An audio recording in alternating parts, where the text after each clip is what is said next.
class of 2012 is comprised of officers in the following countries: Algeria, Argentina, Australia, Bangladesh, Belgium, Belize, Brazil, Bulgaria, Canada, Chile, Colombia,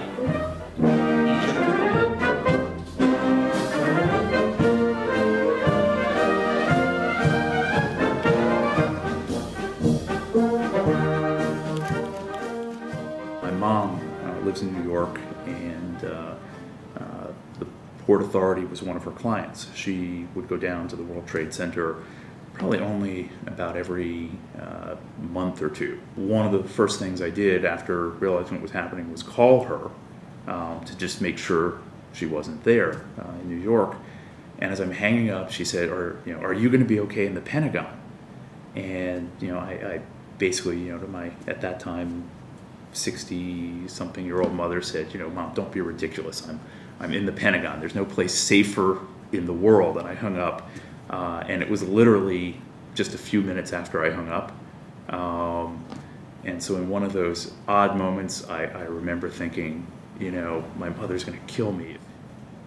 I had streaming CNN video on my computer. We were all gathered around it, and actually that literally saved my life, since, not to put too fine a point on it, but I had a lot of coffee that morning. I needed to go to the men's room, but couldn't tear my eyes away from what was happening. And when the plane hit the Pentagon, my office did not collapse, but the men's room next door didn't survive.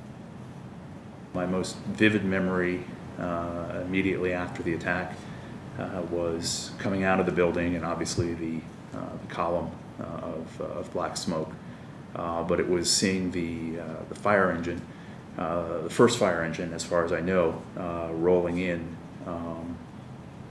Yeah, I'm sorry.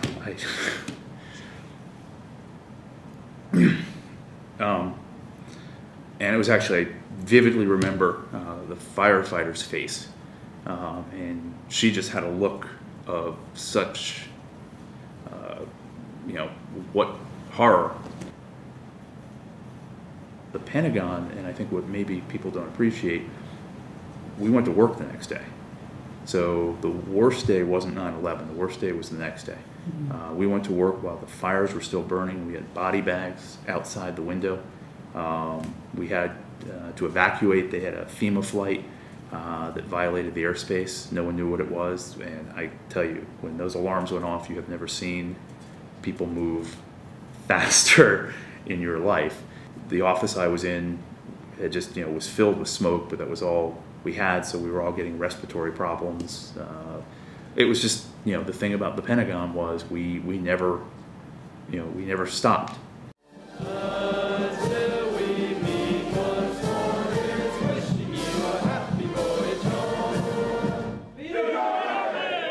On 9/11, I was in the Pentagon, working in the basement on the north side of the building, opposite of where the plane struck.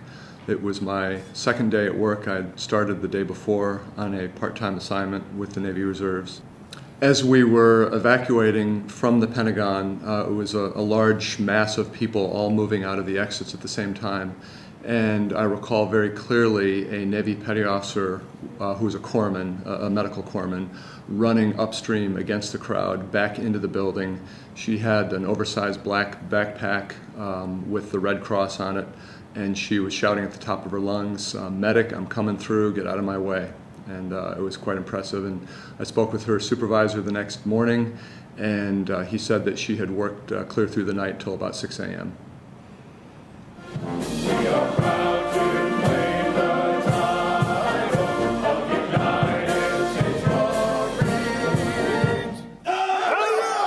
I was sitting in my living room, getting ready to leave for boot camp. They actually called me, the recruiters, and they're like, "We're still leaving, but we're just not going in an airplane. We're taking a bus drive all the way to Chicago." A lot of people were like, "Oh man, this is real. We're gonna do some damage." And I was like, I'm all for it. It's like G.I. Jane, I guess. So I was nervous. We didn't know what was going to happen. All you see around us is like airplanes flying over us, helicopter. It was like chaos. My mom, she was worried, but at the same time, she knew I wanted to do this for a long time. She's always told me, hey, you're really tough for a female, so it's what you want to do. Go ahead and do it.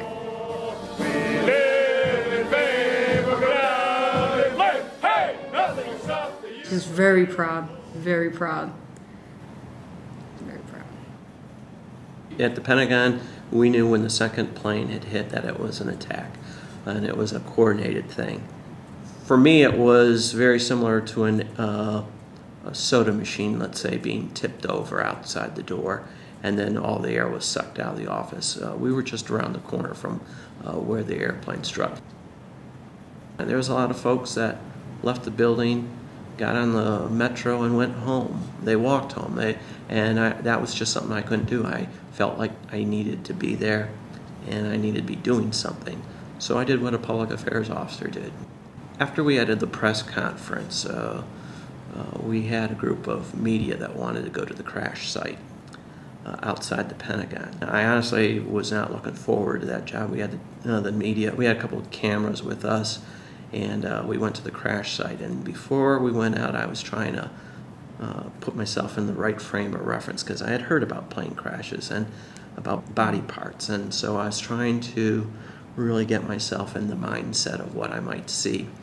I didn't see any of that stuff. I saw a lot of wreckage. There was nothing that's told me that there was ever an airplane that had struck there, because the airplane had literally disintegrated into the side of the building. The only airplane parts you saw were the parts that were torn off the airplane when they clipped the light poles.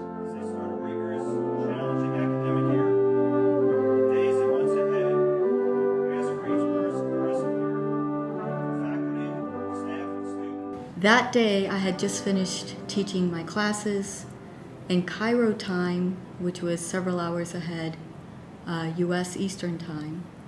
I have to tell you, for days and days, we were just in this numbness. It felt like a numb sensation.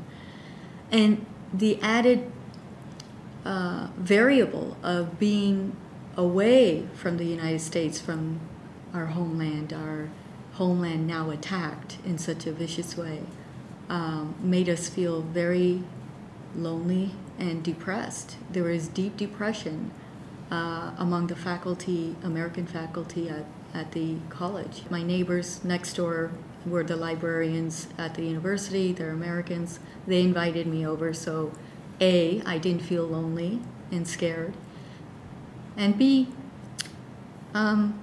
just so we could be together and watch the news and see what was happening.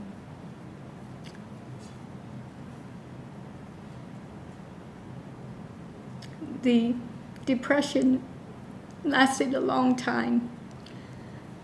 On the good side, we saw a lot of compassion from our fellow Egyptians.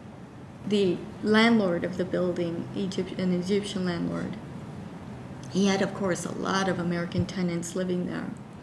In the coming days, he posted a letter on the glass doors of the main entrance of the building. And it was very touching. In English, he said, "Please accept my American tenants. Please accept my deepest condolences for what happened."